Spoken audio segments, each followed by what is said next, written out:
All that matters is this moment. Are you going to take a chance? Are you going to put yourself out there? Are you in touch with that true source of life within you?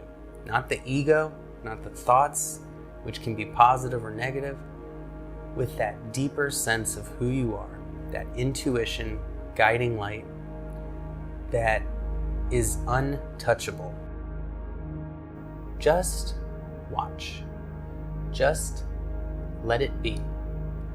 Just observe the nature of these thoughts in our mind. They arise and they fall away. Every single thought, every single emotion has come and left. They are constantly changing, and only if we want to get on that train do they have any power over us. When we just observe without adding more thinking to the thought, we become that witness, that highest wisdom inside of us that is able to conscientiously choose which thoughts to follow and which ones to let go.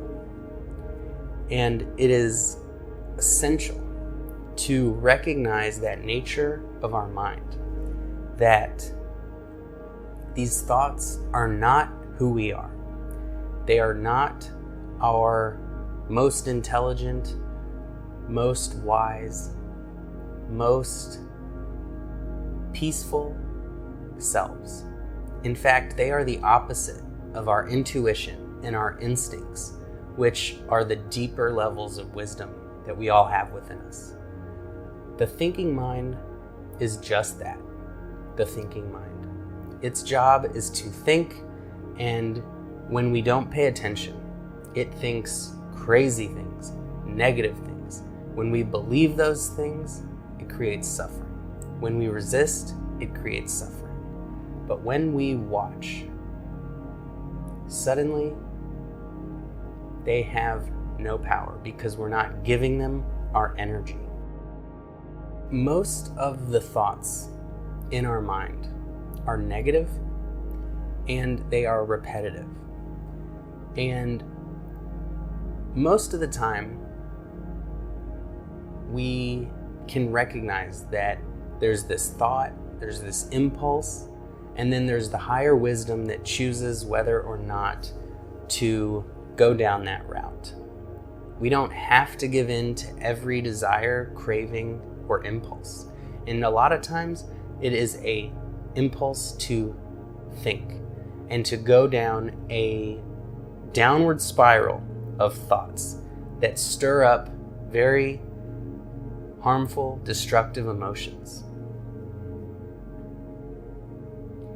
And just like we can choose not to smoke a cigarette or to eat junk food, we can choose not to go down that thinking path. When we watch the thoughts, oftentimes without any effort, crazy thoughts stop, because those were unconscious, spontaneous thoughts. And as we practice observing our own mind, observing the thoughts, those thoughts that we would never think intentionally tend to get quieter and more rare until eventually we have total awareness, total consciousness, and unconscious thinking, negative thinking can stop altogether. And so it's vitally important that we seek rejection, that we learn to embrace it. Because the truth of the matter is,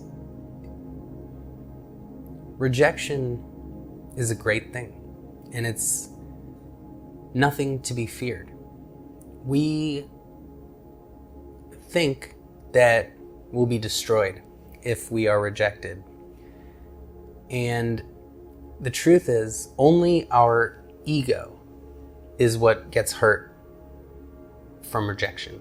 And we are not the ego. We are not the thoughts and voice in our head.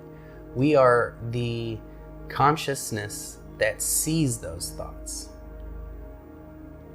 We are the witnesses who choose to act on those thoughts or ignore them.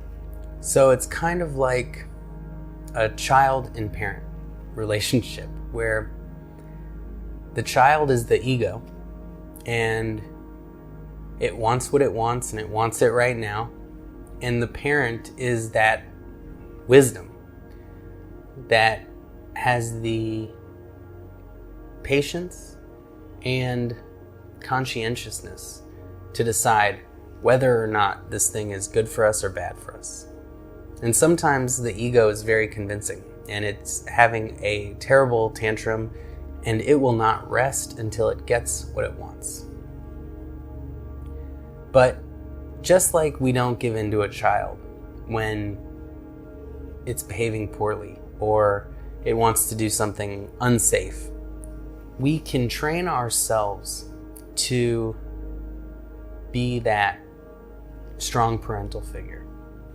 And we don't have to believe the crazy unconscious thoughts more than the conscious thoughts that we think with intention. They are the same thoughts. They are the voice in our head. All that matters is being a good person, being filled with love, and knowing that you are a kind, good person worthy of love. And any kind of person who can make you feel that that's not enough is probably not a kind, loving person that you would want to be with anyway. And most importantly,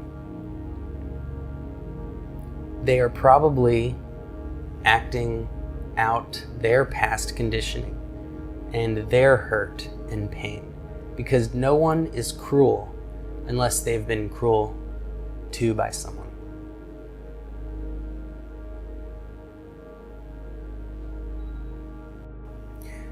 Once we become fully present, we are free from the past and free from our thoughts.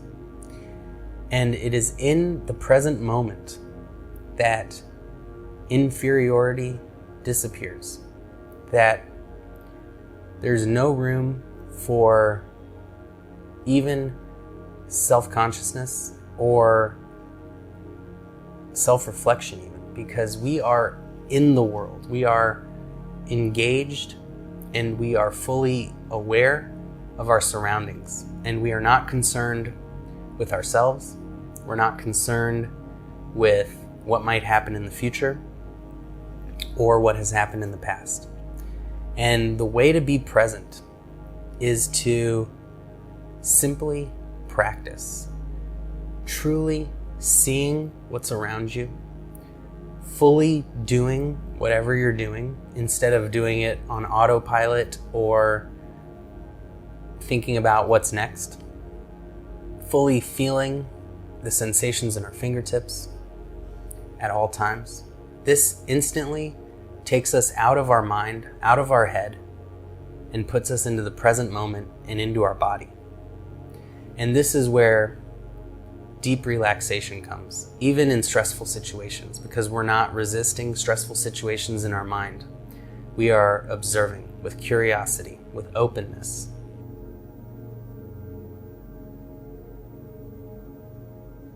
We have to go through a process of forgiveness and self-forgiveness, because often when there's trauma, there is blame we put on ourselves. And it is so important to recognize all of this tension we hold on to is causing all of this pain and suffering. And it can even turn into chronic and debilitating pain or medical conditions. And so we have to recognize where we're holding on to any stress or tension. And we have to allow ourselves to breathe deeply, calmly, and slowly, because short, shallow breath is one of the symptoms of holding on to tension. We often hold our breath when we are in fight or flight response. And so we need to allow our bodies to get into that rest and recovery system, which is deep, slow, calm breathings.